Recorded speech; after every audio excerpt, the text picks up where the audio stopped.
My dear students of BCom second year fourth semester, business statistics అనే paper exam ఉందమ్మా. 5 యూనిట్స్లో first 3 units మీరు already prepare అయి ఉంటారు. పెద్ద క్వశ్చన్ ఏంటంటే లాస్ట్ 2 యూనిట్స్ కాకుండా పాస్ అవుతామా అని చెప్పి చాలామంది అడుగుతున్నారు. చాలా తప్పు భావనలో ఉన్నారమ్మా.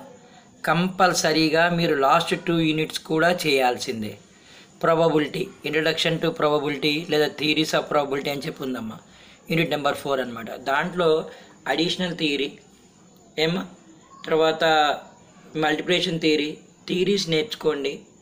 ఈవెంట్స్ పైన ఒక క్వశ్చన్ గ్యారంటీగా వస్తుందమ్మా. మ్యూచువల్ ఎక్స్క్లూజివ్ కానీ మ్యూచువల్ డిపెండెంట్ కానీ. తర్వాత కార్డ్స్ మీద ప్రాబ్లమ్స్ ఉన్నాయి, వినండి అమ్మా.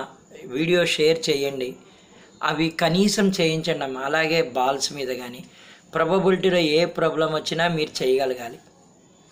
అడిషనల్ థీరం చిన్న చిన్నవి నేర్చుకోండి అమ్మా. P of A union B is equal to P of A plus P of B minus P of A intersection B.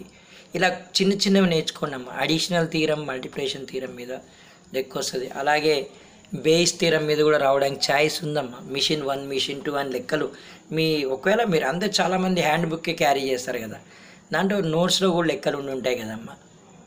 చూడండి, పి ఆఫ్ ఏ బై ఈ1 ఈజ్ ఈక్వల్ అని చెప్పి ఉంటుంది. P of A into P of A by ఈ1 conditional and joint probability అనమాట. Unit 4 compulsory నేర్చుకోండి అమ్మా. నీకే చెప్పేది, వదిలేసి 3 యూనిట్సే ఇది హార్డ్ అంటే ఎలా అవుతుందమ్మా? వాట్ ఈజ్ ప్రాబబిలిటీ కనీసం రాయగలగండి. The chance of occurrence of an event is known as probability. May happen, may not happen కదమ్మా. If a coin is tossed, coin మీద ప్రాబ్లమ్స్ ఉన్నాయమ్మా, అవి రావచ్చు. If a dice is thrown, dice.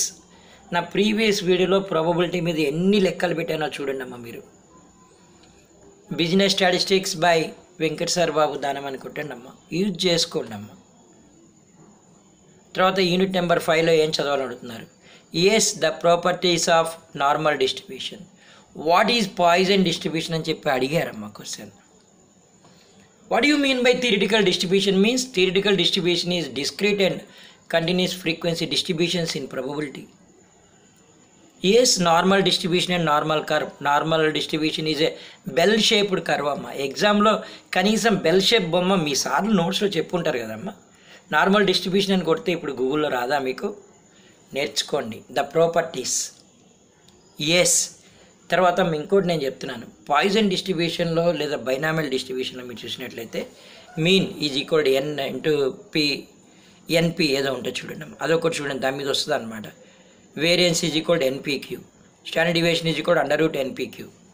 నేను నా previous వీడియోస్లో ఈ యూనిట్ నెంబర్ పర్టికులర్లీ 4 and 5 చాలా కాన్సన్ట్రేట్ చేశానమ్మా. మీరు చూడండి సార్. ఇప్పుడు చెప్తారంటే నేను రేపు మార్నింగ్ చెప్తానమ్మా. మేబీ ఎగ్జామ్ అనేది రేపు ఆఫ్టర్నూన్ ఉండొచ్చు. ఈరోజు కొంచెం మేడంకి హెల్త్ బాగాలేదమ్మా, దాంతో కొంచెం నేను వీడియోస్ సేల్ అయిపోయాను సాయంత్రం.